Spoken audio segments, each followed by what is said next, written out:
అధ్యక్షత వహిస్తున్నటువంటి assembly convener మల్లేశన్న గారికి హృదయపూర్వకమైన నమస్కారాలు తెలియజేస్తున్నాము. ఈ కార్యక్రమానికి విచ్చేసినటువంటి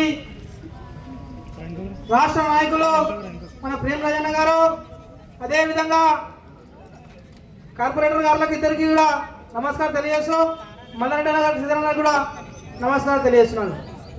ఈరోజు ఈ హెచ్ఎండబ్ల్యూ అధికారులు ఎట్లా వ్యవహరిస్తున్నారంటే, ఈ యొక్క వాటర్ సప్లై గుట్టల పైకి ఎక్కుతుంది, మరి గుట్టల కిందికి రాదు. మరి గుట్టల పైకి ఎక్కే విధంగానేమో హై ప్రెషర్ ఉంటుంది, మరి అదే కిందికి వచ్చే విధంగానేమో లో ప్రెషర్ ఉంటుంది. మరి లో ప్రెషర్ ఉన్నటువంటి మరి బడుగు బలహీన వర్గాలు గరీబ్ ఉన్నటువంటి వాళ్ళు మోటార్లు పెట్టుకుంటే వాళ్ళ మోటార్లు గుంజుకపోయి జరిమానాలు విధిస్తూ ఉన్నారు. ఈ యొక్క అధికారులు ఈ యొక్క ప్రైవేటు వాటర్ ట్యాంక్ యజమానులతో కుమ్మక్కయ్యి ఈ యొక్క లో ప్రెషర్ విడుస్తున్నారని చెప్పేసి కూడా నేను ఈ యొక్క ధర్మదారాన్ని తెలియజేస్తున్నాను. దయచేసి మీ యొక్క వాటర్ ప్రెషర్ను పెంచే విధంగా మీరు చర్యలు తీసుకోవాలి. చర్యలు తీసుకోకపోతే ఇదే విధంగా ముందు వ్యవహరిస్తే భారతీయ జనతా పార్టీ తరఫున మా యొక్క అగ్రనాయకుల ఆధ్వర్యంలో ఈ యొక్క ధర్నాను వృద్ధం చేస్తామని చెప్పేసి కూడా మేము డిమాండ్ చేస్తా ఉన్నాము.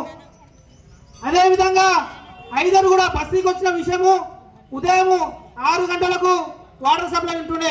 ఈ యొక్క 6 గంటల వాటర్ సప్లైని ఈ యొక్క కొంతమంది మన గరీబ్ వాళ్ళు వీళ్ళు అందరూ మన ఆఫీసులో కానీ పనులు కానీ పోయే విధంగా 6 గంటలకు నీళ్ళు పట్టుకొని పోతారు. ఆ ఒక 6 గంటల సమయాన్ని తొలగించి ఉదయం 11 గంటలకు ఈ యొక్క వాటర్ సప్లై చేస్తున్నారు. వాళ్ళు అక్కడ పనికోవాలన్నా ఇక్కడ నీళ్ళు పట్టుకోవాలన్నా, అక్కడ పనికోతే ఇక్కడ వాటర్ సమస్య. ఈ యొక్క వాటర్ ట్యాంకర్ కొనుక్కుందామంటే వాళ్ళకు 1200 నుంచి 1400 రూపాయల వరకు డిమాండ్ చేస్తూ ఉన్నారు. ఈ యొక్క మున్సిపల్ సిబ్బందికి సంబంధించిన వాటర్ ట్యాంకర్ బుక్ చేస్తే అది 2 రోజులు పడుతుంది. ఆ బుక్ చేసినా కూడా వచ్చిన కర్మానికి వాడేమంటాడు, నేను లోపలికి రానంటాడు, వాడు పైప్ లేదంటాడు, అనేక రూపాయలు ఇబ్బంది పెడుతున్నారు. కాబట్టి మీ ఉన్న వాటర్ ట్యాంకర్లకు పెద్ద పైప్ పెట్టాలి.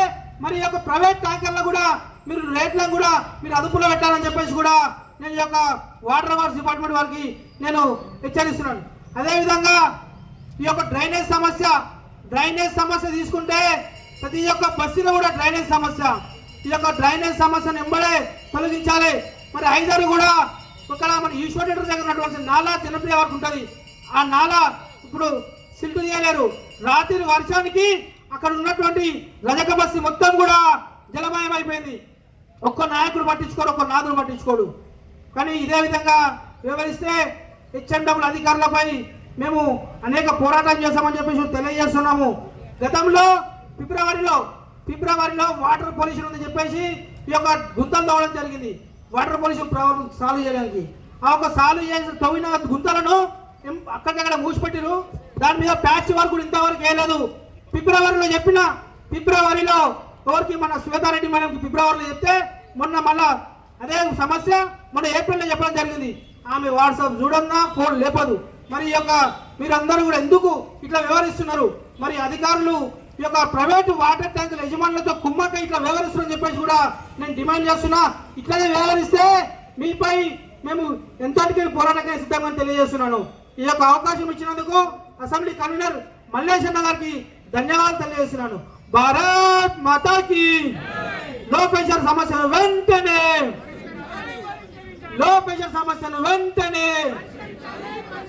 భారత్ మాతాకి జై.